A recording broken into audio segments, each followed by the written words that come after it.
Reborn once more, Leflin stared at the child's face in the mirror and let out a sigh of resignation. She was back. She was an orphan, born in a remote and impoverished village. Yet a divine prophecy had chosen her to be the child of destiny, the hope of the entire empire. This miserable, wretched life was starting all over again. What no one knew was that this was already her fourth life. The portraits of the 3 candidates for her adoptive father were presented to her again, and her first 3 had all ended in misery. In her first life, following the Empress Dowager's arrangements, Leflin chose Duke Ahmad to be her adoptive father. He was a righteous knight, praised by all, and at first he treated her with kindness. But as time went on, Leflin couldn't help but feel a subtle, growing sense of neglect. Still, for a former orphan, just having a father was a happiness she clung to. But she never manifested the legendary holy powers she was supposed to possess. As the temple and the royal family grew impatient, another girl appeared, Mina. Compared to the talentless Leflin, Mina was perfect. She wielded a pure divine power, and her features were a startling echo of the Duke's long-lost first love. Mina was quickly adopted and grew closer to the Duke each day. Meanwhile, Leflin was accused of being a fraud. When she was framed for attempting to poison Mina, her adoptive father's affection turned to pure disgust. In the end, she was offered as a living sacrifice upon the altar, a key part of a ritual to seal away an evil spirit. In her second life, Leflin chose Duke Valois as her father. She had no idea that the renowned nobleman was a sadistic monster behind closed doors. Because she lacked holy power, Duke Valois beat her relentlessly, eventually killing her with his own hands. In her third life, utterly broken, Leflin ran away. But where could a penniless child go? She ended up among beggars, suffering endless humiliation before starving to death alone on a cold street corner. 3 regressions, 4 lifetimes. But this time, her goal was simple. Find a place where she could survive safely until adulthood. A place that would be easy to leave. Her eyes settled on the last one. Duke doubled. She had been too afraid of his reputation to choose him in her previous lives. This time, she had to take the gamble. He commanded immense military power and possessed staggering wealth, but he was also known as the Empire's greatest villain. The man in the portrait was devastatingly handsome, but his ice blue eyes were as cold and sharp as daggers. Looking at the man who would soon be her father, Leflin felt a strange, fleeting breathlessness. A man like that, why did he never remarry after his wife died? He glanced at Leflin, his voice devoid of any warmth. That old woman must be going senile. Send this thing back immediately. His aide looked troubled. The Empress Dowager said this is an opportunity to mend your relationship with the temple. A direct refusal might not be wise. From Leflin's experience, neither the temple nor the Empress Dowager could truly force this man to do anything. But for the sake of her future freedom, she had to stay. She would save up enough money in this ridiculously wealthy household. Then she would disappear forever and live a life of blissful laziness. So for now, she had to get on Duke Doubled's good side. Leflin took a deep breath and shouted in the Duke's direction, "On December Siva, there will be a surprise tax audit." A strange silence fell over the room. Leflin bit her lip in frustration. Her development was slower than other kids, and she often slurred her words. They probably didn't understand her. But this was the only card she had to play. Suddenly, a large hand lifted her clean off the floor. Duke Doubled's sharp-featured face was abruptly inches from hers, his icy eyes locked on her. "Did you say there will be a surprise tax audit on December 7th? Leflin froze. He understood her. She quickly adopted an innocent, childlike expression, raising a finger to her lips. "Shh, it's a secret." She met his scrutinizing gaze, praying silently. "You get it, right? I'm useful to you, so please adopt me, Your Grace." The Duke looked at his aide. "Do you really believe a 4-year-old knows what a surprise tax audit is?" "I'll have my men look into it at once, sir." The Duke's gaze fell back to Leflin. Their eyes met, and Leflin's heart pounded. She had no idea if this would work, but she clearly remembered that in her past life, the Duke had suffered a massive financial blow because of it. The Duke frowned, his deep voice laced with impatience. "This thing smells like a stray horse. I'll arrange for the young miss to have a bath right away." "Oh no!" Leflin thought in a panic. "Just a bath? Are they going to wash me and send me right back? I can't let that happen!" Without a second thought, she lunged forward, jumped, and wrapped her arms around his leg, clinging to it like a lifeline. The Duke easily plucked her off, a frown deepening on his face. "What are you doing?" Leflin stretched her small hands towards him, making little gurgling sounds, begging to be held. A flicker of annoyance and confusion crossed his face. "Stop making trouble." But Leflin couldn't bear to die a painful death again, to be reborn into this hopeless cycle. "I just need a little food, a corner to sleep in. I'm not asking to be loved anymore, so please, please." With all her might, she reached out her small arms, wrapped them tightly around the Duke's neck, and buried her face in his shoulder. "I like you the most. Please let me stay here." The Duke's body went completely still. The Vigdevel Empire was the largest in the world. Its power long balanced by a triumvirate of the Temple, the Imperial family, and the 5 great ducal houses. But in Leflin's memory, this balance was destined to shatter. Of the 5 ducal houses, only the doubleds would remain, becoming a singular, dominant power. Despite her heartfelt declaration, the Duke hadn't agreed to adopt her. But fortunately, he gave her a temporary place to stay. Leflin made sure to earn her keep, subtly paying her rent by dropping hints to the Duke's vassals about various secrets concerning the temple and the royal family. The vassals were astonished by her intelligence. "How could you possibly know these things? It's incredible." The Child of Destiny is truly different. Her past memories were her greatest weapon, but they had their limits. Operating an adult mind within a 4-year-old's body was exhausting. If she thought too hard or got too hungry, her adult rationality would fade, and she'd revert to being a normal, helpless child. One vassal, finding her adorable, reached out to pat her head. Leflin flinched like a startled animal and scrambled into the Duke's arms. "The young miss is so shy, yet she's always clinging to you, Your Grace. It's quite remarkable." It wasn't intentional. After the abuse she'd suffered, she was terrified of unfamiliar adult men. Only by the Duke's side did she feel a strange sense of security. After a meeting, an elderly vassal approached Leflin with a kind smile and offered her a piece of candy. "Thank you for the stories you've shared with us." As she struggled to unwrap it, a large hand suddenly snatched the candy away. Leflin stared, a wave of disbelief and hurt washing over her. He's stealing candy from a child? That's low, even for a villain. But in the next second, the Duke deftly tore open the wrapper and popped the candy into her mouth. He watched her, his voice low. "If someone in the capital gives you candy, will you tell them all our family's secrets?" Leflin shook her head. "Why not? Because I'm on your side, Duke." Looking up, Leflin thought she saw the corner of his mouth twitch upward in a tiny smile. Just then, a maid named Lilia came in. The Duke unceremoniously handed Leflin over to her. I must have been seeing things. Through a combination of cute antics, sweet talk, and flattery, she won over the 3 maids, who quickly began to dote on her. These were survival skills she'd learned in the Valois household. Even if the master despises you, if the maids protect you, life is bearable. Among them, she grew most attached to Lilia. When Leflin first arrived, others had shunned her for not having holy powers, but Lilia had stood up for her. "Quiet, all of you. Aren't you ashamed to talk like that in front of a child?" Lilia was always gentle with her, even without being prompted. If I had a mother, Leflin thought, she would be like Lilia.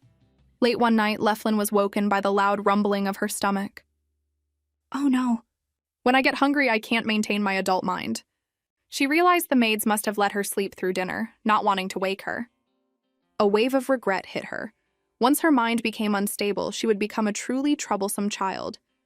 She knew she shouldn't go out, but she couldn't control herself. All she wanted was something, anything to eat. The fear of starvation flooded her mind, a visceral memory from her past lives. In her second life, she was locked in an attic at the Valois Manor, starved for days.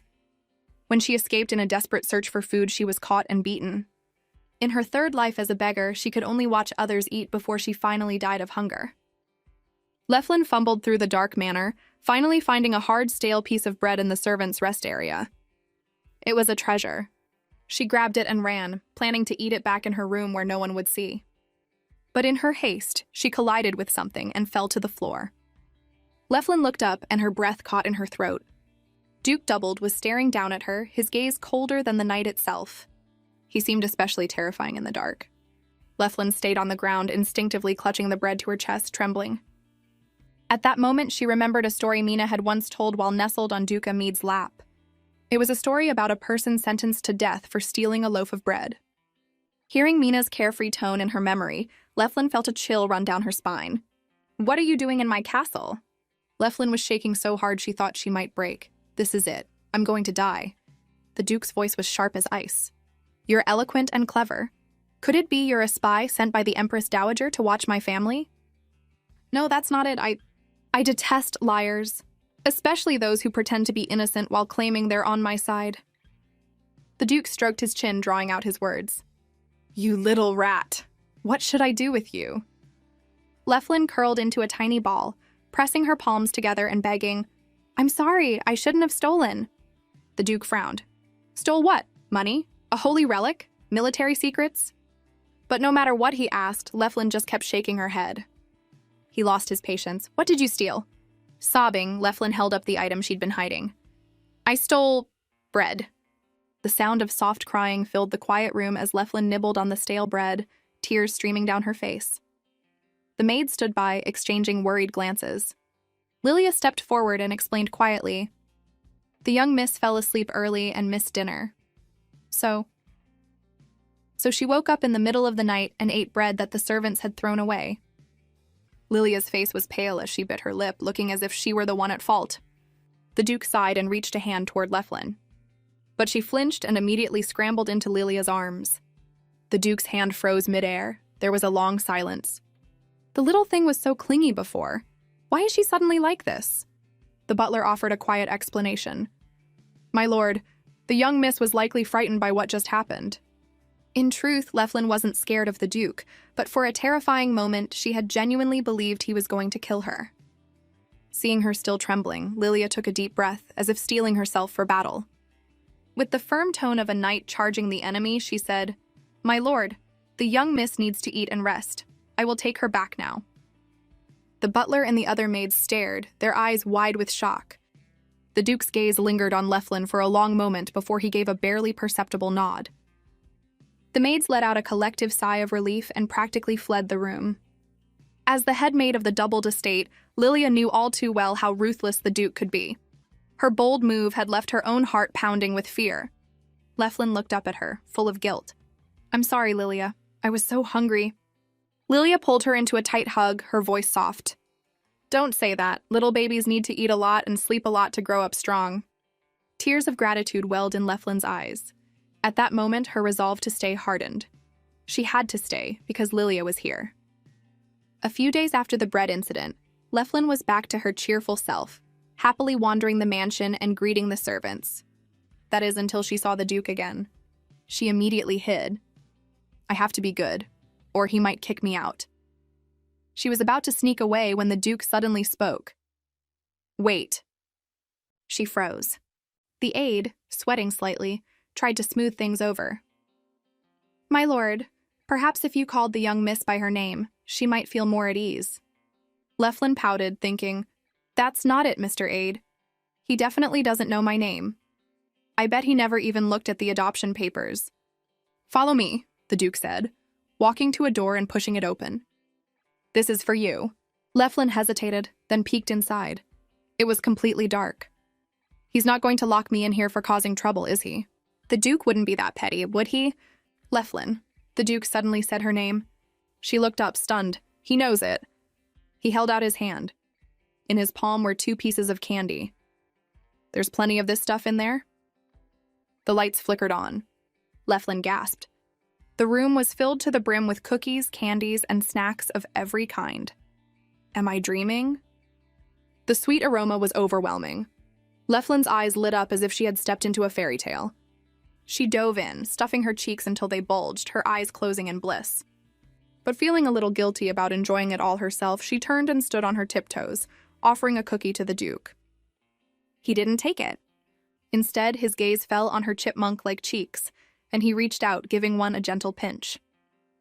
"Like a little squirrel," he murmured, his voice softer than she had ever heard it. Leflin took the opportunity to snuggle into his arms, giving him a hug that smelled of butter and sugar. "Thank you."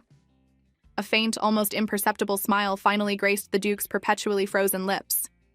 Life after that was peaceful and warm. The most exciting moments were when Lilia would catch her sneaking candy. "Young miss, if you eat too much sugar, your teeth will hurt."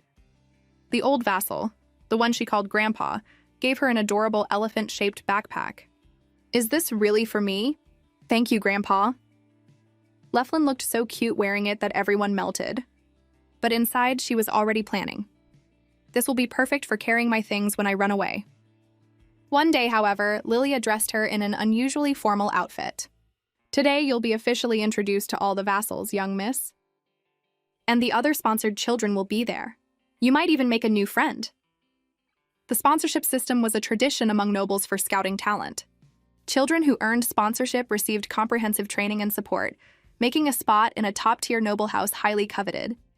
Leflin couldn't help but wonder what kind of person the Doubleds would choose. Lilia led her into the reception hall, where the vassals were gathered around a young boy, showering him with praise. "Young Master Marco, you're so brilliant. You remembered all of our names." Leflin curtsied politely, her cute appearance immediately capturing everyone's attention. The boy, annoyed at having the spotlight stolen, shot her a look. The moment their eyes met, Leflin went rigid. It's him, Marco, one of the worst people she had ever met. In her second life, when she was Duke Valois' adopted daughter, she had attended the Royal Academy. Marco was a professor there. He had used his age and position to get close to her, but his intentions were anything but professional. He was constantly harassing her, touching her inappropriately, all in the hopes of becoming Duke Valois' son-in-law and climbing the social ladder. His behavior was so disgusting that Leflin finally worked up the courage to report him. But Marco twisted the story, claiming she was the one who had seduced him. "I'm innocent. If I had really done something to her, why didn't she report it sooner? Why wait until now?" Leflin had been completely stunned. She never imagined that a professor, a man 10 years her senior who should have been respectable, could be so vile. His sneering words still echoed in her ears. "If you really hated it, why didn't you scream? The truth is, you liked it, didn't you?" At the time, she had been so frozen with fear, she couldn't make a sound. In the end, her complaint was dismissed. Marco was docked half a year's salary, while she was branded as promiscuous and expelled from the academy. Just thinking about it made Leflin want to slap him. But now was not the time. He was just a kid and she had no reason to lash out. Marco was showing the vassals a complex formula he had supposedly developed, earning gasps of admiration. A true child prodigy. But Leflin knew he was a fraud. In her past life, he only got his professorship because of his parents' influence. These formulas were probably their work, too. After the Q&A, Marco deliberately sat down next to Leflin. When no one was looking, he leaned in and whispered, his voice smug and intimate. "See that? Someone like you could never beat me. You're just a fake." Leflin was speechless. This boy thought a 4-year-old was a threat? He actually believed she was another sponsorship candidate. Deciding not to engage with an idiot, she ignored him. But he persisted. "I heard you're a pathetic little thing, tossed into the doubled trash heap by the Empress Dowager. Because you're trash, just like them." In a past life, a comment like that would have made Leflin shrink into herself. But not now, not in her 4th life. A small fist suddenly flew, connecting with his smug face in a rapid-fire succession of punches. The room went silent, everyone frozen in shock. A final, solid punch sent him to the floor. The maids cheered. "That was amazing, young miss." Marco's father, Baron Cude, rushed over at the commotion and stared, dumbfounded, at his unconscious son. What happened? Before Marco could start crying, Leflin pointed a tiny finger at him. "He's a bad boy." She turned to the vassals, speaking as clearly as she could. "He said the House of Doubled is a trash heap." The hall fell deathly silent. Leflin's heart pounded. Oh no, nobles aren't supposed to be violent. Was I too impulsive?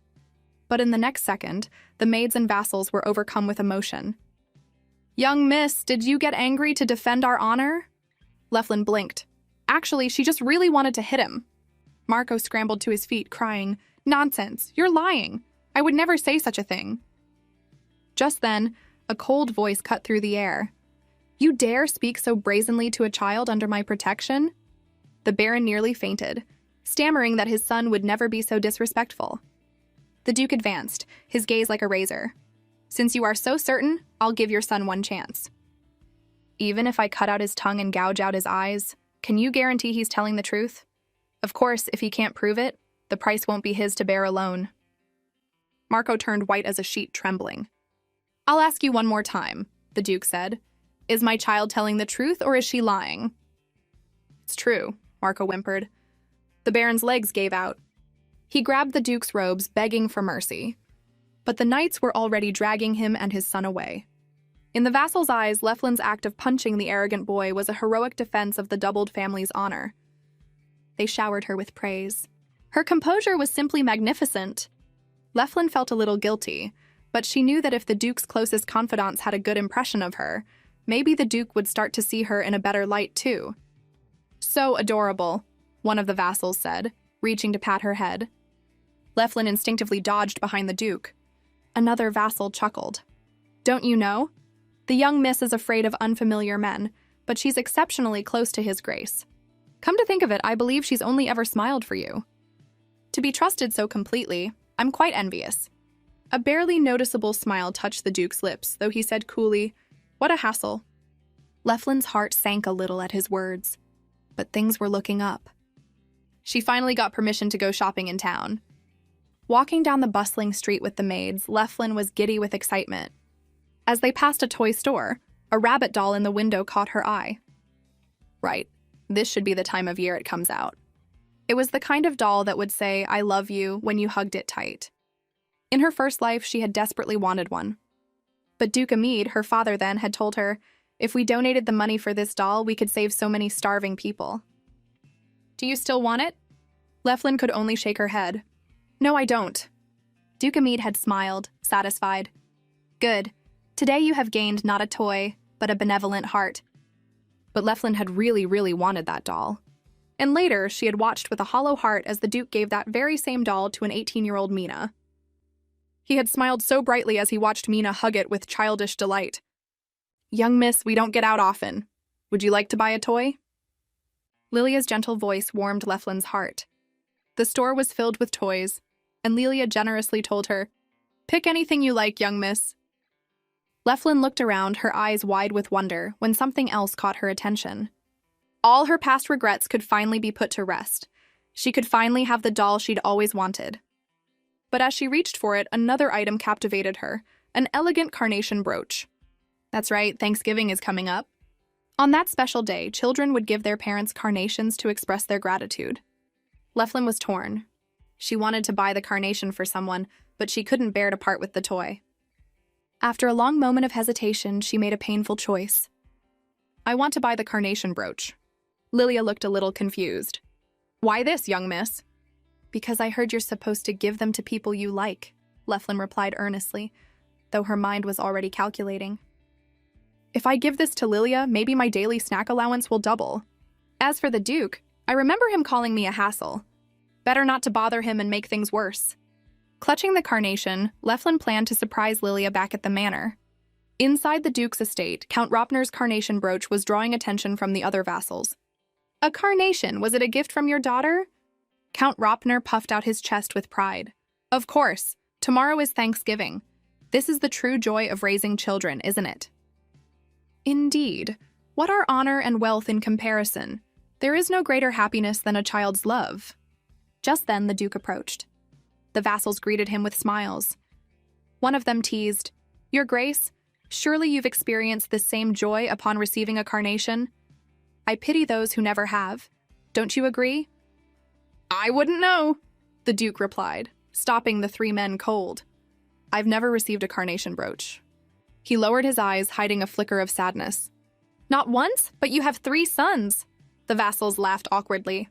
Ah, well, boys can be so thoughtless. They only know how to say thank you, if that. I've never heard that from them either.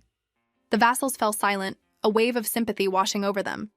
Just then, Leflin skipped into the hall, holding her carnation. Their eyes lit up.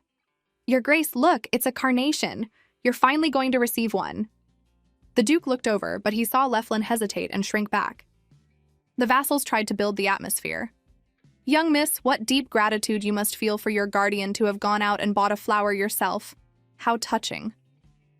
The Duke watched Leflin quietly, a faint, almost imperceptible hope in his eyes. Count Ropner whispered, Go on, young miss. Now is the perfect time to give it. Leflin looked down at the small brooch in her hands, her cheeks flushing. This is the first time I've ever given someone a gift. She took a deep breath, mustered her courage, and held the brooch high. For Lilia, thank you for always taking care of me. Lilia, completely caught off guard, was moved beyond words. The Duke's face had turned thunderous. The vassals held their breath. No one had expected the flower was for a maid. Lilia's eyes welled up, her voice choked with emotion. Thank you, young miss. I'll treasure it forever. Leflin hugged Lilia tightly, savoring the warm moment. The Duke forced his expression to remain neutral. You don't have one for me. Leflin turned, offering a sweet smile. Nope. Because you think I'm a hassle, so I didn't buy one. I'm being good, right? The Duke looked as if he'd been punched in the gut. That evening, a rather personal decree was issued to all residents of the doubled territory. Effective immediately, the celebration of Thanksgiving is forbidden. In the days that followed, Lilia wore the brooch everywhere. Seeing her treasure it so much warmed Leflin's heart. It felt good to have her feelings cherished. Soon the aide came to take Leflin to the Duke's office. It was time for her progress report to the Empress Dowager. As they walked down the hall, she saw workers moving crates. Young miss, these are the gifts for His Majesty the Emperor's birthday celebration. Every noble was scrambling to prepare gifts at this time of year. Even Duke Amid, who cared little for such things, would send a gift out of courtesy. And Duke Valois? Leflin remembered how he would frantically borrow money for gifts. He spent lavishly on himself but was incredibly stingy with everyone else, especially her. She recalled a time she had unknowingly bought a slightly expensive fountain pen. Duke Valois had exploded in a rage. You parasite, don't you dare come out of that attic! He'd locked her up for 3 whole days. His youngest son had asked his older brother, Can't we buy pens? Of course we can. What parent would be angry about their child buying school supplies? Then why was father so mad at Leflin? Because she's not his real daughter. She had to try harder now to do things that would please Duke Doubled. If she waited too long, her chance of being formally adopted might slip away. The study door opened, and Leflin ran towards the Duke with a smile. But he was wearing glasses today, which made him look even colder and more serious than usual. She stopped, hesitating. The aide leaned down and whispered, His Grace isn't angry with you. Really? Really, but next time, maybe prepare 2 carnations. It was only then that Leflin realized she had disappointed the Duke. All the money she'd spent shopping belonged to the House of Doubled, yet she had bought gifts for everyone but him. A pang of regret hit her. What should I do now? Buying something at the last minute would just look like I'm trying to suck up. It would be better to do something that would genuinely please him. She racked her brain, searching her memories for useful information. Just then, a beautiful box on the desk caught her eye. Inside was a black gemstone with a dark, lustrous sheen. This must be the Emperor's birthday gift. Leflin moved closer to get a better look. Suddenly, a strange light pulsed from the gem's surface. A hexagonal magic circle erupted from it, shooting straight towards her. The ground trembled violently, and Leflin felt her strength drain away as a voice echoed deep inside her mind. My child. Just by looking at the black stone, a strange magic circle shot into her body, and a desperate voice echoed in her mind. My child. Leflin snapped back to reality, horrified to find her body moving on its own. Her hand reached out and closed around the strange stone. She tried to pull back, but she was powerless. The aide's face went pale. That's Nuit! Leflin had heard that name countless times in her past lives. It was a relic left behind by an evil god, a forbidden object that must never be touched. But in the next second, the Nuit crumbled into dust in her hand. Struck dumb, Leflin tried to explain that she didn't do it on purpose, but in her panic, she couldn't form a single coherent sentence. The aide tried to defend her, but the Duke's brow furrowed in a deep, angry frown. What a hassle, always causing trouble. Go back to your room. The fear and shock were too much, and she fainted. In the darkness, she saw a familiar back. It was Duke Amadei, the man who had once been her wise, just, and merciful father. She had admired him deeply. After becoming his daughter, she had given up so much, but whenever he said her name or gave her a small smile, it all felt worthwhile. But there was always an invisible wall between them.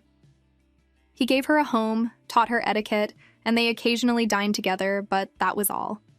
He never truly saw her as his child. Not until Mina arrived. Mina could call him Dad and wrap her arm around his, and the Duke would look at her with a doting, blissful smile that Leflin had never seen. Of course, Mina was the real child of destiny, the one who would save the world. The scene shifted. A hand reached out from the twisted darkness. "You foolish thing! Did you think you could hide from me? You insolent rat! You should have died in the streets!" The cold faces of the Valois family appeared before her. Leflin fell to her knees, begging, "I'm sorry, I was wrong. Please don't hit me anymore." She woke with a start, her forehead slick with cold sweat. It was just a dream. Remembering what had happened before she fainted, she was filled with regret. She had destroyed the Nuit. What was she going to do? The servants at the Doubled Manor were all so kind, and the Duke wasn't as terrifying as the rumors said. But if they started to hate her too, she was doomed. A clap of thunder echoed outside, and a bolt of lightning lit up the night sky. In that brief flash, Leflin saw something. By the time Lilia entered with fresh clothes, the doctor had already been and gone. He couldn't find a cause for Leflin's fever and had only prescribed some medicine. But when they entered the room, Leflin was gone. The Duke was notified immediately and sent men to search the entire castle, but there was no sign of the little girl. Did she go looking for bread again? We've already checked. She's not there. Could it be assassins targeting the Doubled family? Or members of the council who hate the child of destiny? The Duke considered every possibility. A few minutes later, news finally arrived. Leflin was in the outer garden, surrounded by servants. Lilia rushed over and found her soaked to the bone. Her clothes were covered in mud, and her small hands were clutching something tightly. The Duke walked up to her. Before he could speak, Leflin timidly held out her hand. In her palm was a tiny, rain-battered carnation. She forced a placating smile, but tears were already streaming down her face. "Do you like flowers, my lord?" She broke down into loud sobs. "I'm sorry, it was my fault. Please forgive me, I'm so sorry." The Duke's earlier harsh tone had terrified her. She was afraid of being abandoned again, of being thrown back into that endless, hopeless cycle of rebirth. The Duke looked at the girl's pale face and her scraped hands and feet, and he was speechless. He regretted it. He regretted that his coldness had hurt a child so deeply. In the large bathroom, Leflin sat nervously. She had caused such a disaster. Would a single flower be enough for the Duke to forgive her? As she was lost in thought, the Duke walked in carrying a basin of warm water. To her astonishment, he knelt down and began to gently wash the mud from her feet. "Does it hurt?" Leflin was so surprised she could barely speak. "No, it doesn't hurt. Just a little."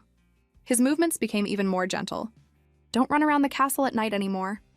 His voice held no trace of blame. Leflin asked cautiously, "My lord, you're not angry?" He looked at her for a moment, then lightly tapped her on the forehead. "I'm not angry." His expression was so gentle that in that instant all of Leflin's fear of him vanished. In the days that followed, the Duke truly wasn't angry. He never scolded her. Instead, he put the little carnation in a vase on his desk and even made time to eat with her. One day, Leflin went to the manor's library with her maids.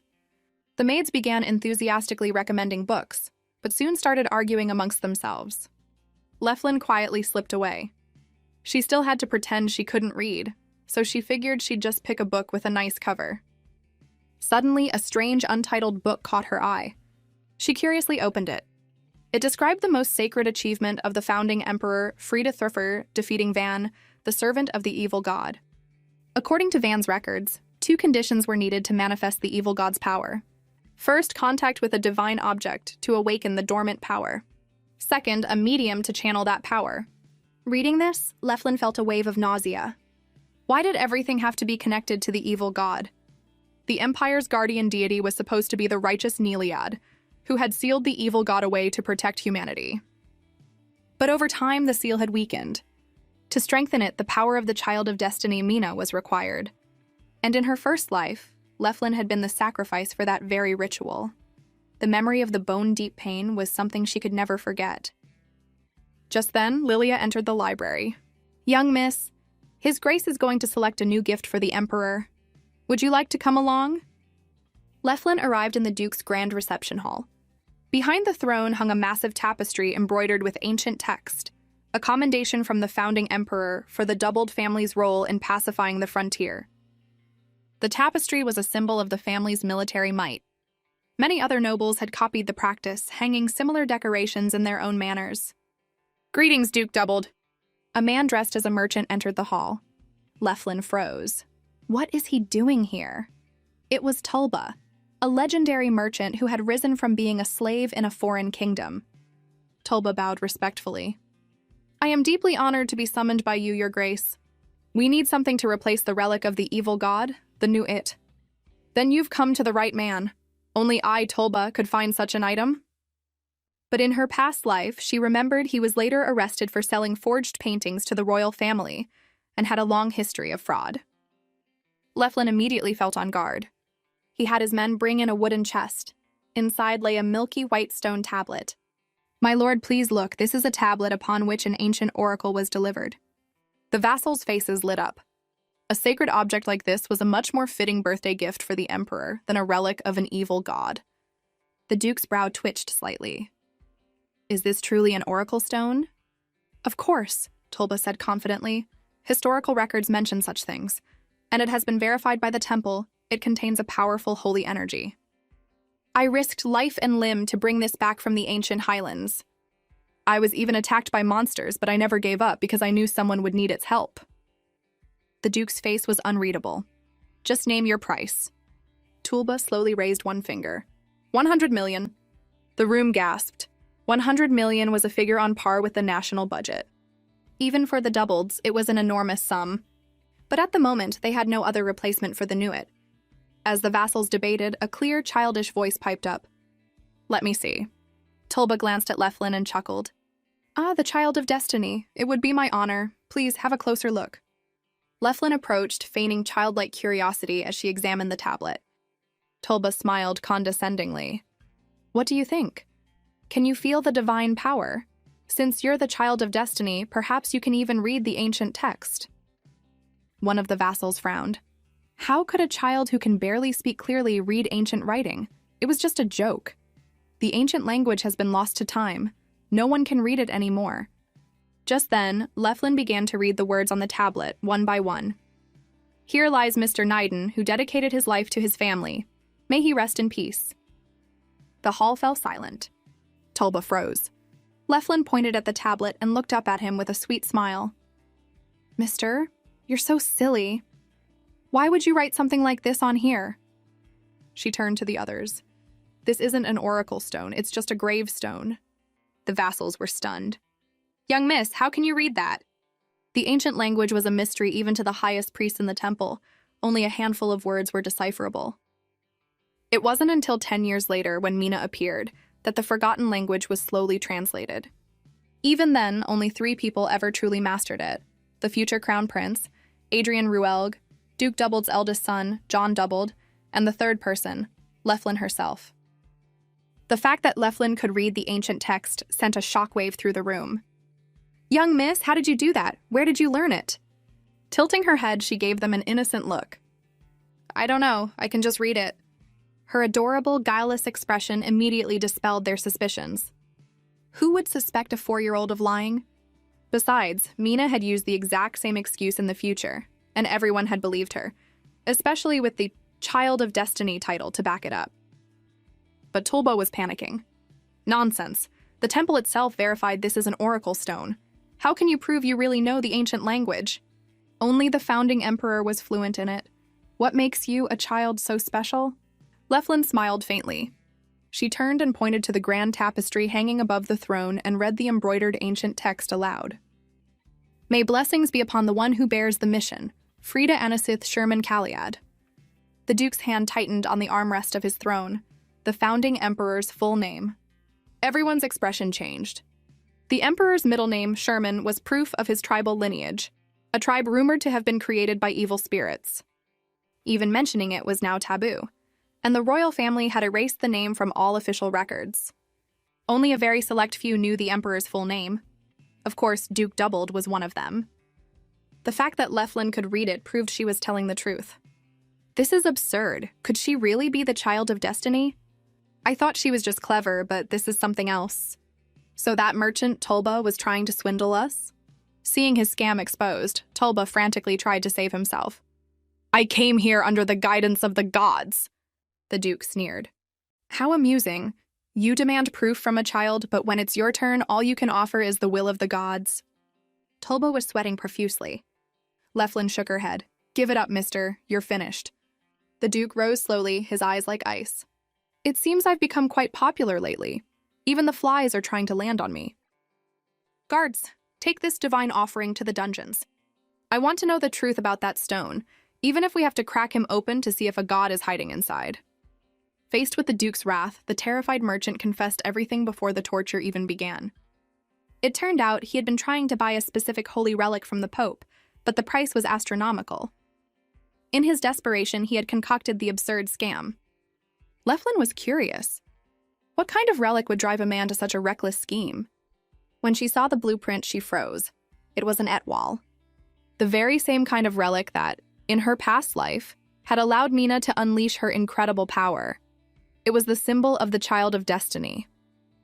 But unlike Mina's, which was platinum white, the one in the drawing was golden, and the gem at its tip seemed different. Could this be a second etwal? Now it all made sense. But there was a problem. The relic was at the bottom of the ocean, in the territorial waters of a neighboring country, less than 10 meters from the Empire's maritime border. Because of this, the temple couldn't get involved directly without risking a full-blown war. A look of determination crossed the Duke's face. If it's an etwal, we must have it. Will you negotiate a trade with the neighboring king, my lord? A contemptuous smile played on the Duke's lips. Why make it so complicated? We'll just start a war. His casual words sent a shiver down Leflin's spine. He really is the infamous Duke Doubled. I'd better stay on his good side. The aide chuckled.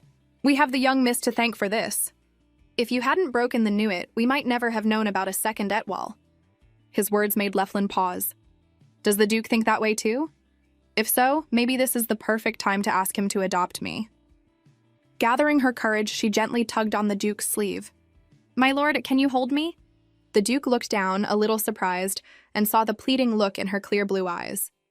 I'll be a good girl, Leflin whispered. I can grow up all by myself, I won't cause any trouble. Her voice got smaller and smaller, but she forced herself to finish. So, Duke, will you be my daddy? He didn't answer right away. He just looked at her for a long time. Then he reached out and gently pulled her into his arms. Like this? Tears welled in Leflin's eyes, but her heart felt warm. It wasn't a clear yes, but as long as he didn't hate her, as long as he was willing to smile at her, it was more than enough. A few days later, the Duke was in his study. Just then, Leflin padded in barefoot, holding up a pair of socks. Her eyes were shining. I can put on my own socks now. The Duke rested his chin on his hand, a hint of encouragement in his eyes. Let's see it then. Leflin suddenly felt nervous. The Duke wasn't pushing her away like he used to. If she did well, maybe he really would adopt her. She had to prove she wasn't a burden. With the maids cheering her on quietly, Leflin followed the steps she had practiced. 1. Open the sock. 2. Point her toes. 3. Pull it up hard. But the sock got stuck on her heel. What's wrong?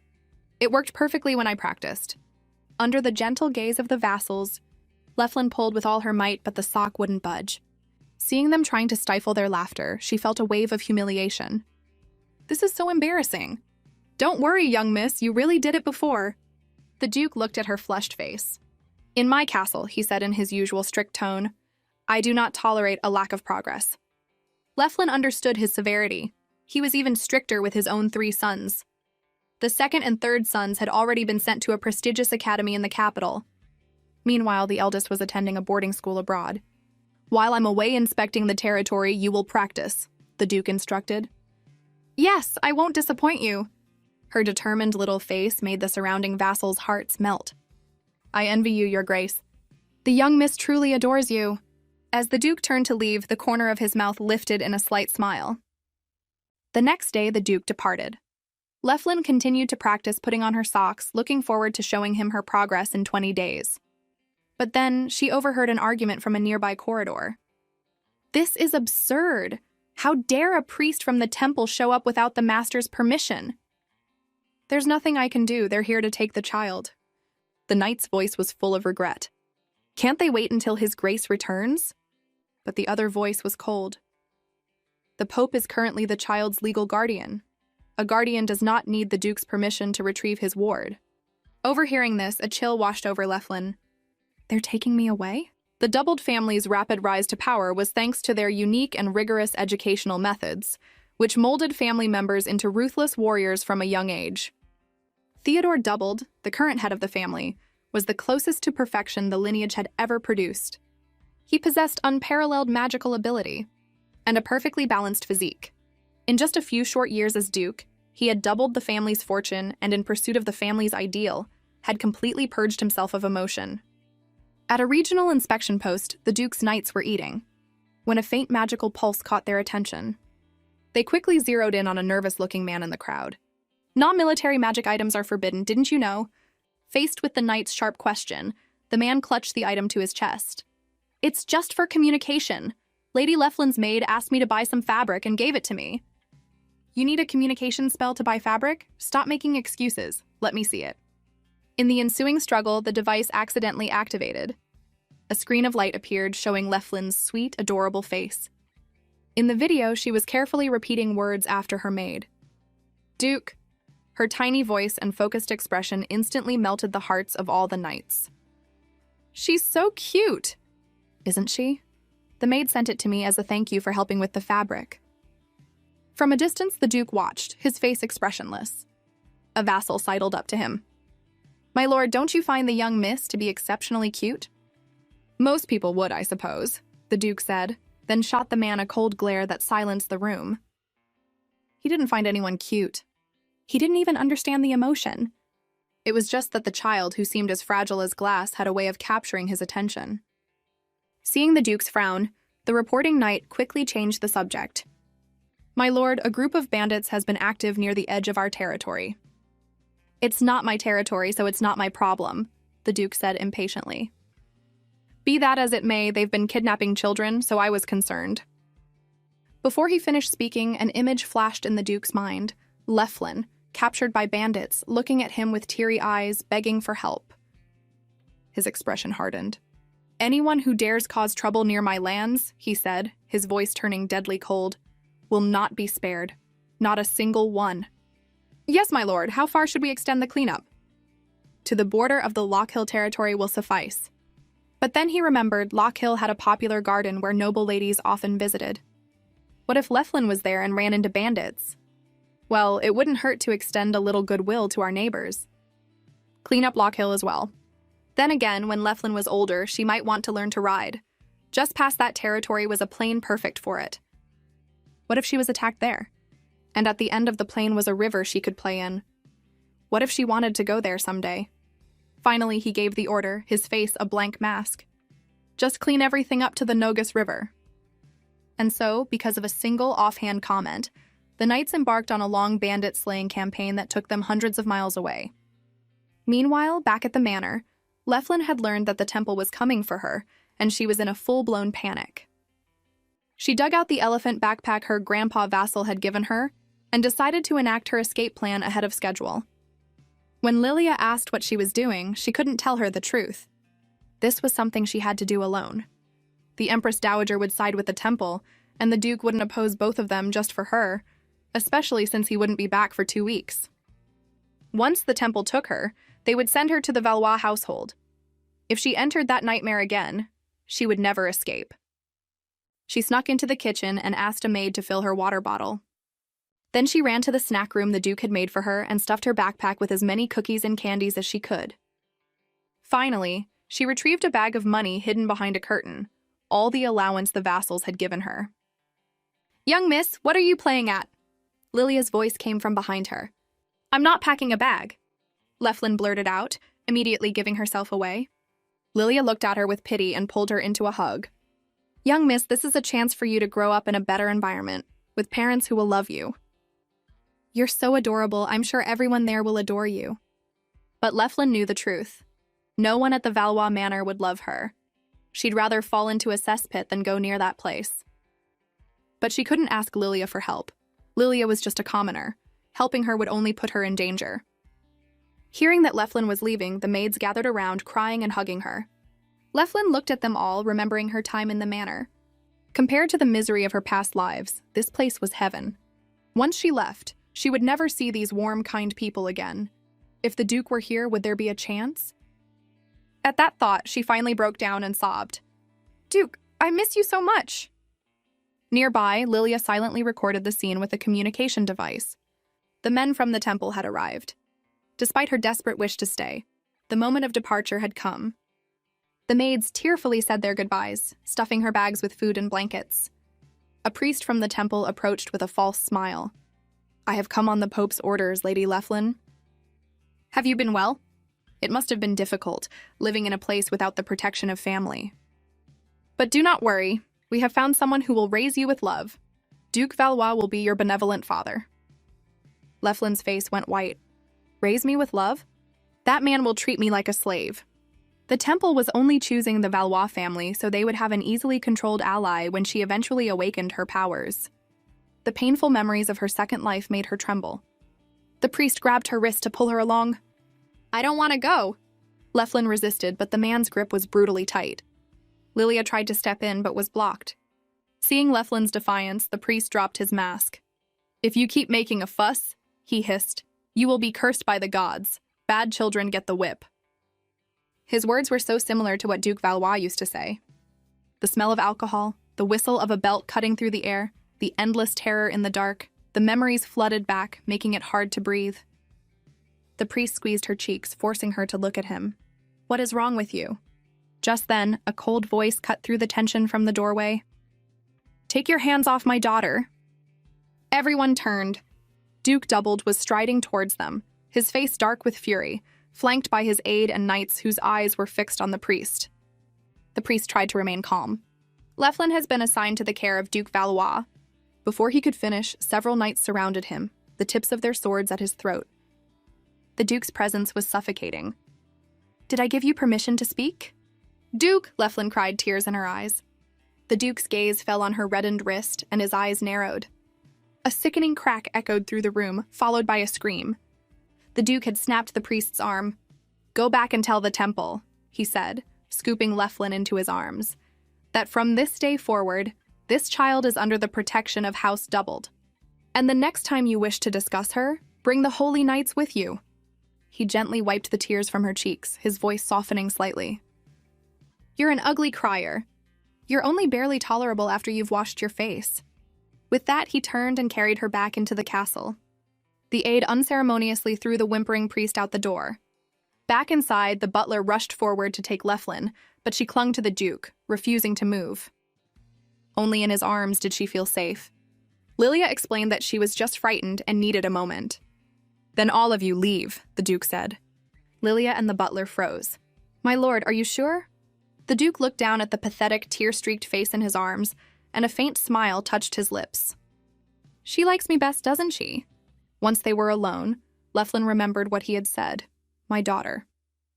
Did that mean she could try one more time? She asked timidly, Can I stay here? I can put on my own socks now. I'll only eat a little bit. I'll be good. The Duke paused, then added, Stay here. I will adopt you. Leflin stared at him, stunned.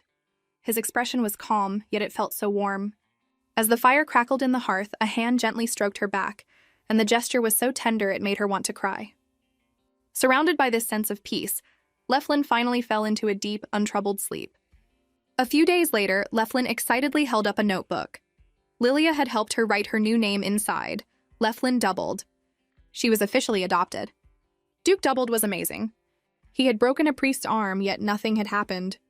She heard the Emperor himself had stepped in to smooth things over with the temple. Leflin made a secret plan. I'll live here for 5 years. By the time I'm 10, I'll have full control over my mind and won't turn into a baby when I'm hungry. Then I can leave. For now, I just need to be good and secretly save up some money. Just then, an old man passed by below her window. It was Duke Theramore from the Council of Elders.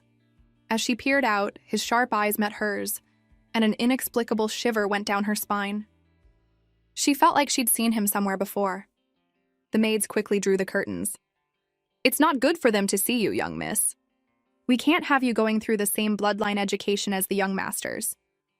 Soon it was time for dinner. When Leflin entered the dining room, she was surprised to see 2 silver-haired boys sitting at the long table with the Duke. After 3 lifetimes, the girl had finally achieved her goal. She was now the adopted daughter of Duke Doubled. She was also finally meeting her two older brothers.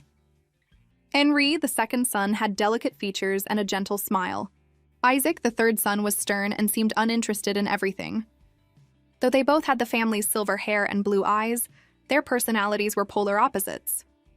They both, however, looked like miniature versions of the Duke.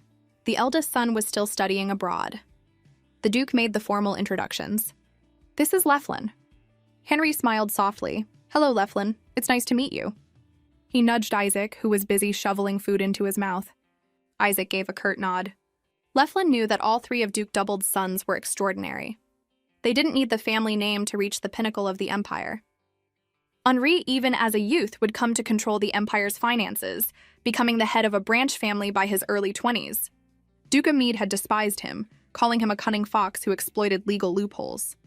Isaac, with his prodigious talent for swordsmanship, was destined to become one of the 4 great knights of the empire, a fact that had earned him the intense dislike of Duke Valois. But in the future, she remembered. These brilliant young men all became Mina's devoted knights, treating her like a beloved sister. That's why, in her past life when she was accused of trying to murder Mina, Leflin had been grateful she'd never run into the Doubled brothers. They would have torn her to shreds. But for now, they weren't Mina's knights. As long as they didn't hate her, she had a chance. She tried to be as friendly as possible, hoping they could at least coexist peacefully.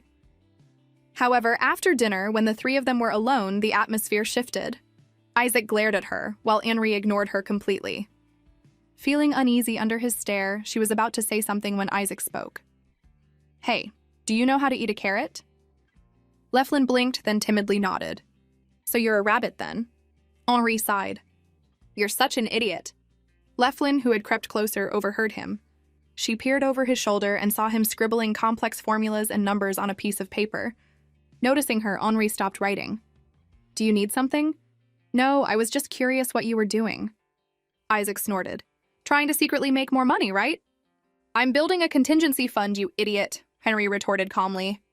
"With the current political instability at home and abroad, it's—" I know, Isaac interrupted. "We need to buy up iron. I learned about this. When war breaks out, the price of iron for weapons goes up first." Henri looked exasperated. "That's how a merchant thinks. As nobles, we should be donating iron ore to the state during a war. What we should be hoarding is gold. Currency devalues in wartime." Listening to two young boys seriously discuss economics and war, Leflin felt like she had entered another world. How do kids their age know this stuff? Unable to win the argument, Isaac turned his glare back on Leflin. "If you ignore me or say I don't understand gold, you're dead." Leflin nodded vigorously. Isaac looked satisfied.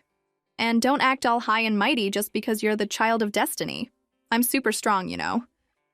Henri gave him a pitying look, then turned to Leflin. "War shows no mercy, and neither does the Doubled family. We don't care about blood ties or familial bonds." His words were a veiled threat. So for someone with no blood relation at all, things are even more dangerous. He was still smiling gently, but his words were a clear warning. "I hope you won't lose your life over a moment of greed." However, Leflin hadn't eaten enough at dinner, and her stomach was starting to growl. The hunger was making it hard to understand the nuance in Henri's words. So she looked up, beamed her brightest smile, and replied cheerfully, "Yes." Henri and Isaac stared at her, dumbfounded. That was a warning. Why was she smiling so happily? After Leflin left with her maid, Henri's expression turned serious. "What's with that girl? Is she pretending to be naive? Or is she just that good at hiding her intentions?" Their eldest brother could read and write by age 3. And while Isaac was an idiot in his eyes, he was still far beyond ordinary children. The academy was full of kids as cunning as snakes. A girl who knew secrets of the temple and the royal family couldn't possibly be clueless. Besides, a month ago he'd received a warning, that child is formidable. She already treats the manor as her own territory. If she is formally adopted, your position may be in jeopardy. He would have to keep a close eye on her. Isaac, on the other hand, was still replaying Leflin's reaction in his head and let out a chuckle. "What are you laughing at? Don't tell me you're already smitten with her." Isaac blushed. "No way. She's not cute at all. I just want to pinch her chubby cheeks, that's all. I'm not going to be like those adults and fall for her so easily. I'm going to have to teach her a lesson." The next afternoon, Isaac cornered Leflin when no one else was around. He just stared at her silently. Leflin started to feel nervous and was trying to think of something to say when he suddenly stepped closer, his voice a low growl. "You better not get any ideas about a position that doesn't belong to you, or else—" Just then, Henri appeared at the other end of the hall. He saw Isaac reach into his pocket and thought with a sinking feeling, is that idiot really going to threaten her with a weapon? But instead, Isaac pulled out a piece of bread and waved it triumphantly in front of Leflin's face. "Or else I'll eat this whole thing right in front of you, all by myself." Henri was speechless. What an absolute moron. But for Leflin, the threat was surprisingly effective. Her eyes went wide. "That's so mean!" she cried, half offended, half amused. How could you eat bread all by yourself and not share? If she were actually hungry, she probably would have lost control and pulled his hair. Then she'd be kicked out for assaulting a noble. The thought of the snack was already making her mouth water. She stared at Isaac, her eyes begging for a bite. Her look of pure longing satisfied him. "Good, that's a good girl." He broke the bread in half. "You can have some." Leflin eagerly took a large bite. Her eyes closed in bliss at the soft, sweet taste. Watching her enjoy it so much, Isaac took a bite of his own half. It was actually pretty good. "Young miss, what are you doing?" Lilia's voice made Leflin jump. "Oh no, I got caught sneaking snacks. Isaac gave it to me," she explained quickly. Isaac nodded, looking a little embarrassed. Lilia smiled. "I see. Well, as long as you and the young master are getting along, it's fine. But it's time for your nap now." Leflin obediently waved goodbye to Isaac, her sweet little wave striking him right in the heart. He tried to stay cool, repeating to himself, "She's not cute." Not cute at all. Seeing them get along, Lilia was pleased. "I knew the young masters would come to like you. Who wouldn't love such an adorable young miss?" But Leflin knew better. They don't like me yet. But I have to stay here until I can live on my own. I need to win them over. From that day on, Leflin began her "Get Close to My Brothers" campaign. She would wait for Henri on his way back to his room, but he was always swarmed by vassals. She tried to approach Isaac at the training grounds, but the tall knights always blocked her view. Finally, an opportunity arose. She heard Henri and Isaac would be having lunch with the Duke and the vassals. She decided to use the chance to ask them to play with her afterward. She hid outside the dining room, peeking in, but was quickly spotted by the aide. "Well, if it isn't the young miss." Busted, Leflin felt a little awkward. The aide chuckled. "Did you come because you missed his grace?" Hearing this, the Duke's mood visibly lifted, and he beckoned her over. Leflin had no choice but to approach, and he immediately lifted her onto his lap. The younger vassals who had never seen this before stared in surprise. So the rumors were true. The Duke really doted on her. Viscount Dubos, who was used to it, beamed with pride as if she were his own daughter. "She's always such a good girl. Never fusses on his grace's lap, and she's not a picky eater." It's rare for a child so young to be so well-mannered. All eyes in the room were now on Leflin. The vassals who knew her looked at her with a kind of proprietary pride. Leflin felt a little uncomfortable and could only manage a small smile and a hello. This seemed to please them even more. Henri and Isaac just watched the overly enthusiastic adults as if they were all insane. She was the only one who felt like she was on pins and needles. Just then, an old man arrived late. "My apologies for my tardiness." It was Duke Theramore. The moment Leflin saw him, she felt a flicker of recognition. A memory from her first life surfaced. Late one night, she had overheard Duke Amid talking with an attendant. "He may be a witness, but he's not worth you personally escorting him. He brought this upon himself." Wasn't he always secretly abusing that child? It's no surprise the child grew up and sought revenge. In the dim light, she had seen the old man's face under his hood. It was Theramore. Leflin's heart sank. Who was being abused? The only children Theramore had access to were Henri and Isaac. But for a child to drive a senior vassal to flee the country, they would have to be the future duke. It seemed impossible. Who would be insane enough to abuse a doubled child? But then she remembered something Mina had once said. "In the world I came from, nannies abused children, and kindergarten teachers slapped them in front of the whole class. What if Theramore is just that kind of crazy? But who was the victim? Henri was too smart to suffer in silence, wasn't he? And Isaac was too hot-headed to endure it for long. Leflin decided she had to find out for herself. The next day, she dragged the aide to the training grounds where Henri and Isaac were practicing. "What are you doing here?" "I came to play with you." Isaac looked smug. So you came all this way just to see me, huh? Leflin smiled as she got closer, her eyes subtly scanning them for injuries. Isaac had no marks on his neck or ankles. There were some on his arms, but it was impossible to tell if they were from training or abuse. Henri had similar marks. She tried to get a closer look, but tripped. In an instant, a hand steadied her. It was Henri. He was smiling gently, but Leflin read a silent warning in his eyes. Stay away from me. You can't even walk straight, stupid, Isaac grumbled, kicking a rock out of her path. Suddenly, a shadow fell over them. Duke Theramore was standing there. Ah, the three of you are here. He took Leflin's hand, his grip a little too tight, his eyes sharp. A child's hand is so soft. If only they would stay this obedient, there would be no need for my instruction. Leflin went rigid. His face was the same one from her memory, the one shouting at Duke Amid, "Why won't you send me abroad? He's going to kill me." And Amidi's reply, "That's what you get for abusing a child. I'm only helping you because, trash that you are, you're a witness who can expose that family's crimes." Theramore turned to the brothers. "From today, I will be supervising your studies. Follow me to the study." He's going to do something. Alarm bells went off in Leflin's head, and she let out a piercing scream. The scream immediately drew the aide from the edge of the training grounds. Seeing Theramore, he frowned. "You are a busy man. What brings you here?" Theramore's expression stiffened. "I just had some free time and wanted to see my dear students. But I suppose we can save the pleasantries for later."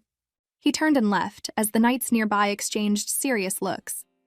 Leflin noticed that while Isaac was just complaining under his breath, Henri's face was pale, and he looked deeply unsettled. So it is him. He's the one being abused. After a short break, Isaac resumed his sparring.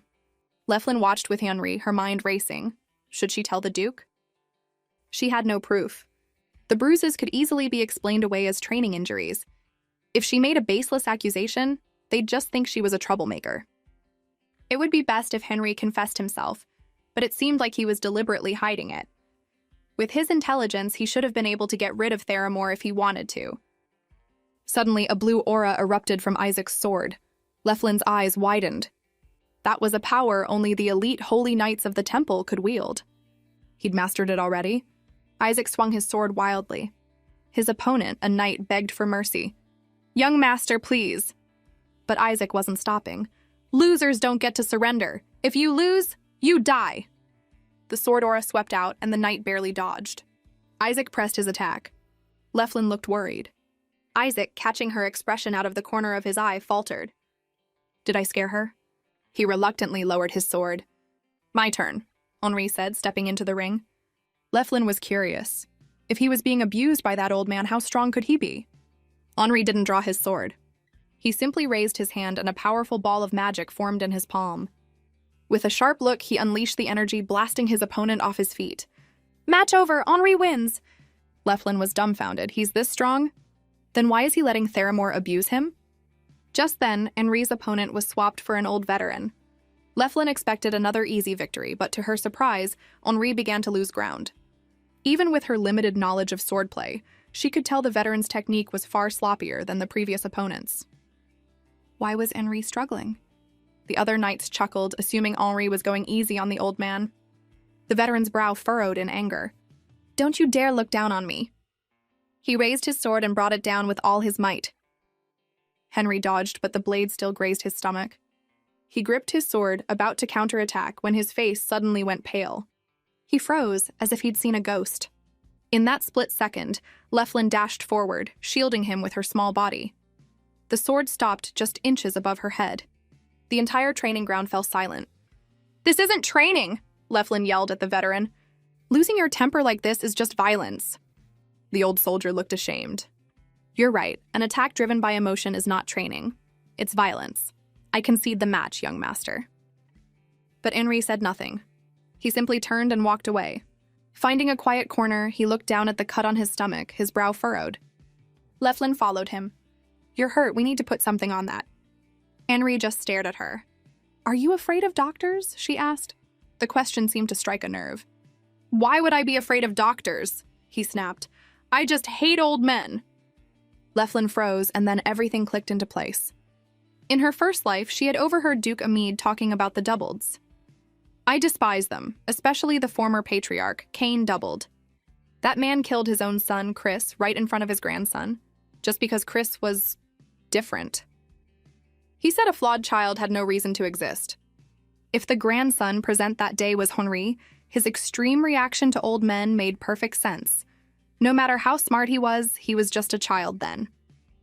He saw the trauma the old man had inflicted as a flaw, and he was terrified that if he showed any weakness, he would be eliminated just like his uncle. That's why he was hiding the abuse from Theramore. If he revealed it, his deepest, darkest secret might be exposed as well. Understanding this, a surge of anger rose in Leflin, but she quickly calmed herself. Acting rashly wouldn't work. Theramore was a member of the Council of Elders and was far more trusted than her, an outsider. Even if she told the truth, Henri would deny it, and she might end up being cast out. But looking at Henri's shoulders, trembling slightly with fear, she couldn't just do nothing. She stood on her tiptoes and gently patted his head. He tried to pull away. "What are you doing?" Leflin sighed, her voice soft but firm. "I will protect you, Henri. I have no choice, so I have to. In return, please don't bully me, okay?" A cunning glint appeared in her eyes. "All right, old man. Let's see how you handle someone who's lived through 4 lifetimes." Leflin began her secret operation. She started loitering outside the Duke's office, loudly proclaiming how much she missed him to the aide. As expected, the aide warmly ushered her in, and she spent her days sitting on the Duke's lap, listening to all the reports. Late one afternoon, she finally heard what she was waiting for. The Council of Elders was about to select a new elder. The candidates were Theramore and Viscount Mycene. According to the aide, the two were bitter rivals, and the competition was expected to be fierce. Leflin smiled to herself, so Theramore already had an enemy. This might be easier than she thought. The next day, she was playing on the lawn with Lilia. When the time was right, she sent Lilia away on an errand. Then she waited for a key player to arrive. Baron Karen Mycene, the head of a prominent family with a hereditary seat on the council. Seeing Leflin alone, Mycene approached. "I didn't expect to see the Child of Destiny here. What are you doing?" Leflin looked up with an innocent smile. "I'm waiting for my teacher, Lord Theramore. I have a lesson with Henri and Isaac soon." At the mention of his rival's name, Mycene scoffed. "What's so great about him? He's just a stubborn old man from a fallen house with mediocre knowledge. You won't learn anything of value from him." Leflin shook her head vigorously. "That's not true. My teacher told me he has a magnificent crimson robe, a symbol of the elders of the council." That robe was the very thing Mycene coveted. His expression changed instantly. "He really said that?" When Leflin nodded, he gritted his teeth. "Absurd! That position is mine!" "But," Leflin said innocently, "I heard they already decided to give the robe to my teacher." Mycene was shocked. "The chairman?" "He said he wants to watch the person who thought the robe was his cry his eyes out when he doesn't get it." Mycene's face turned a shade of purple. Without another word, he spun around and stormed off towards the council chambers. Leflin silently cheered him on. "Go get him, mister. Go pick a big fight with Theramore for me." Inside the Council of Elders, the atmosphere was tense. The members were furious about the Duke's plan to establish a new advisory body. The role of advisor has always belonged to the council. If this new institution is created, we'll be obsolete. "Mr. Chairman, are you just going to stand by and watch?" The chairman, Nuvanok, sat at the head of the table, slowly swirling the wine in his glass. His voice was calm, but carried a heavy weight. "The Duke's will is absolute. We have no choice but to obey. However, I am more interested in welcoming a new master who shares our vision." His gaze shifted to Theramore. "The young masters are the future of the doubled family. You must teach them with all your might. In our way, of course." "Rest assured, sir," Theramore said, his face a mask of reverence. "Everything is prepared." A murmur of agreement went around the table. Only Viscount Mycene sat silently, his face dark, his fists clenched. After the meeting, a few members crowded around Theramore. "Congratulations! You'll be wearing the Elder's robe soon." Theramore smiled humbly, but greed was churning inside him. His moment had finally come. His humble origins had cost him promotions time and again, but this was different. He had the chairman's support. Taming the two young masters wouldn't be easy, but he believed violence could crush any obstacle. Henri was too traumatized to fight back, and Isaac was simple-minded enough to be broken with psychological pressure. The elder's seat was within his grasp. "When you become an elder, don't forget about me," a young man flattered. "Of course not. How could I forget you?" Before he could finish, Viscount Mycene strode in, laughing loudly. "Hilarious, the ink's not even dry and you're already putting on airs." "Based on seniority, it is Duke Theramore's turn," the young man pointed out quietly. Mycene sneered. "What seniority? The kind he earned while working as a servant in my house?" Theramore's eyes darkened as he glared at Mycene, who met his gaze without fear. "I wonder if you remember how you used to wait on me?" Mycene's voice grew louder. "A man who made his living as a servant is now teaching the young masters. I've truly seen it all." He leaned in close to Theramore's ear. "You think I don't know your little secrets? People like you shouldn't covet positions you don't deserve." Theramore's fists clenched. One day he seethed internally, "I will tear you apart." After that, the conflict between them escalated. Mycene, a skilled political operator despite his youth, launched a full-scale assault. He manipulated public opinion, spreading rumors about Theramore's low birth. He used a 1% drop in Isaac's test scores to publicly question Theramore's teaching ability. Finally, he rallied other nobles who disliked Theramore to his side. The council chambers became a battlefield of daily arguments. Leflin watched with glee. One afternoon, Leflin was about to go for a walk when she ran into Isaac, who had just finished his lessons. "Oh, it's you, kid." "Hi, Isaac. Where's Henry?" Isaac puffed out his chest. "My brother failed his exam. He's being held back for a retest." Leflin frowned. Isaac was talented, but Henry was leagues ahead of him intellectually. A bad feeling washed over her. Without a word, she turned and ran towards the classroom. There was no way Henry would fail a test that Isaac passed. Something was wrong. She threw open the classroom door. Henry was kneeling on the floor, clutching his swollen cheek. Theramore's hand was frozen in mid-air, caught in the act of striking him again. In that instant, Leflin understood. She had thought Theramore was just using violence to mold Henry into the heir the council wanted. But the truth was uglier. He was venting all the bitterness of his own humble origins on a noble's son, deriving a twisted pleasure from it. Theramore lowered his hand, forcing a smile. "This is class time. Please do not disturb us." "You hit Henry," Leflin seethed. "Don't make false accusations," Theramore said, feigning innocence.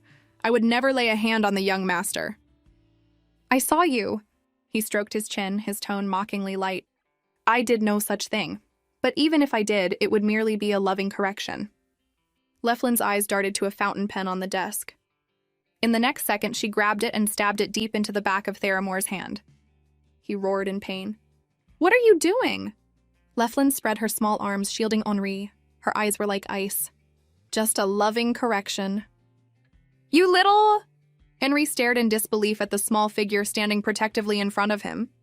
"Why would she do this for me?" Leflin turned, a small smile on her face, and held out her hand. "Let's go." As they left, Theramore's eyes burned with rage. But Leflin glanced back over her shoulder, her blue eyes holding nothing but a cold warning.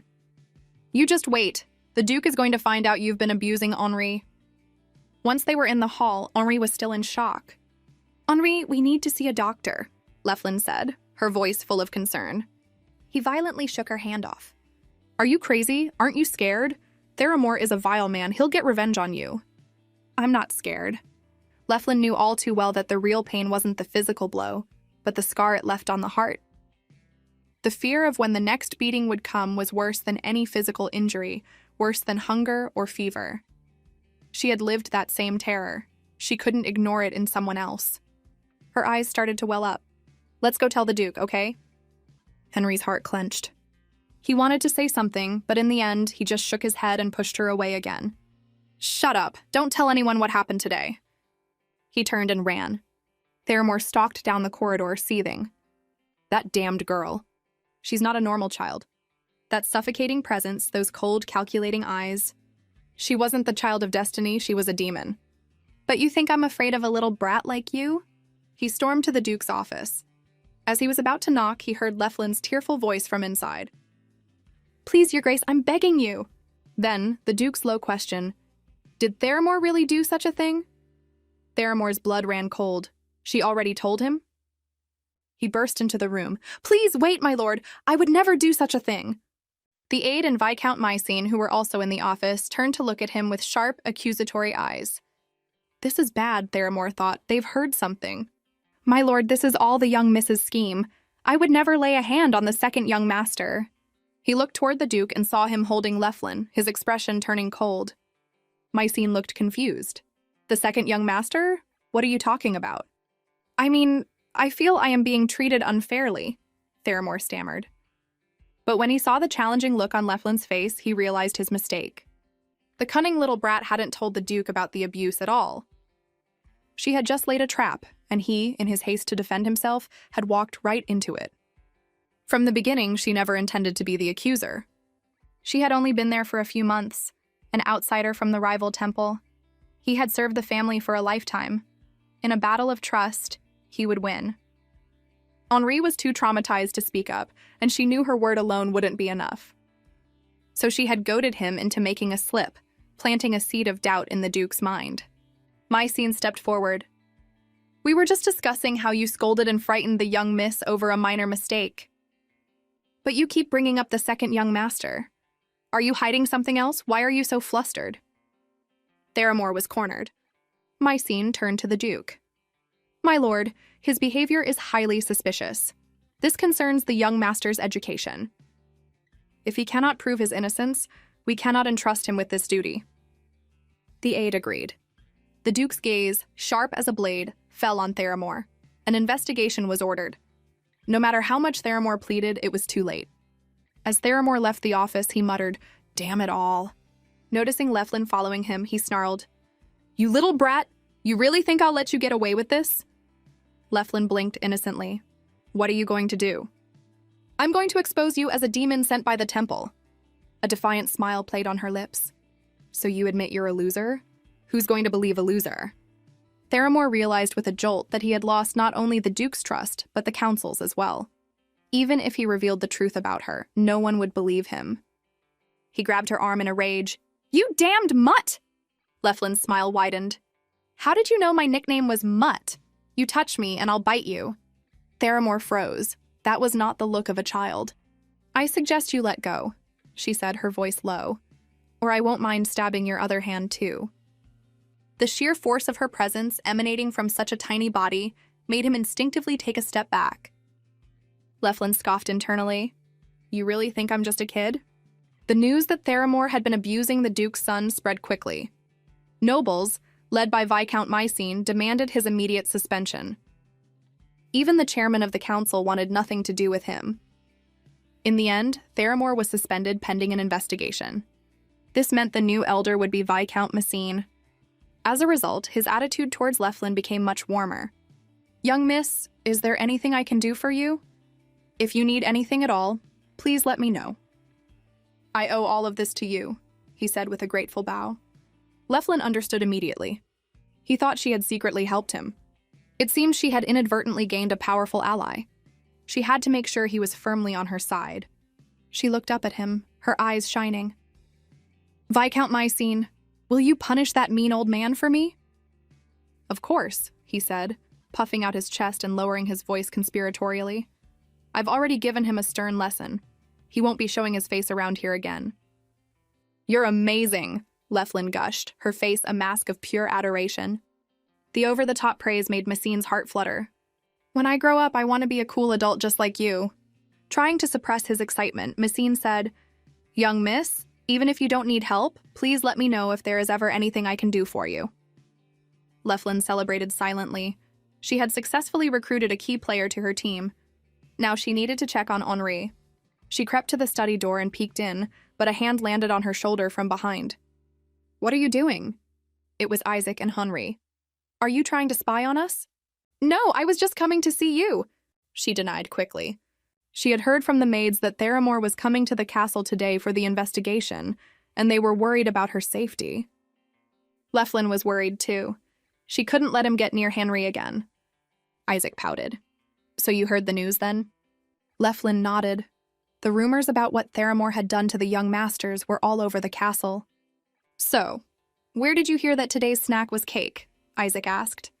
Leflin was momentarily confused, but at the mention of cake, her eyes lit up. She'd been so stressed lately, she was always hungry. "I wasn't saving this for you, you know," Isaac said, trying to sound nonchalant. "I just don't really like sweets." Henry sighed at his brother's terrible attempt at being cool. Leflin's attention shifted back to Henry. He seemed fine, no obvious signs of distress. Hopefully, there were no lasting effects. After she had happily devoured the cake, Isaac chuckled. "Was it that good? I'll get you some tomorrow morning, too. Isaac is the best. Then I'll get you some in the evening, too. Isaac is the coolest." Basking in her praise, Isaac was on cloud 9. As night fell, Leflin stayed with the brothers in the study. Seeing her dozing off, Henry said, "If you're tired, you should go to sleep." Leflin rubbed her eyes, trying to stay awake. "But Theramore might come. I have to stay and protect you." "I'll just go wash my face." She went over to Isaac and whispered something in his ear, then left the study alone. As she yawned in the dark hallway, a hand shot out of the shadows and grabbed her. "Did you think I would only target Henri?"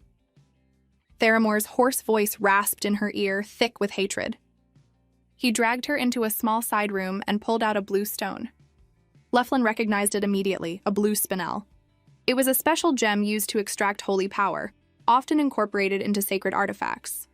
The deeper the color, the more power it could draw. For the person it was used on, however, having their power drained to the limit meant either death or madness. Fear gripped her. "I can't go crazy. I'd rather die and be reborn again." Theramore's face was a twisted mask of fury. "Everything I worked for these past 30 years is gone. The position as the young master's tutor, the chairmanship, even the chairman has abandoned me. And it's all because of you, you wretched little thing." "Stay away from me," Leflin stammered, "or I'll scream." He yanked her arm. "Scream," he sneered. "Let's see who gets here first, them or my stone as it drains your holy power." Suddenly, the door was thrown open. Henry burst in, trying to push Theramore away. "Let go of her!" Leflin's heart lurched. Henri had his own trauma. He couldn't fight back against this. In the scuffle, the spinel fell and shattered. Theramore, enraged, raised his hand to strike Henry. "You damn brat!"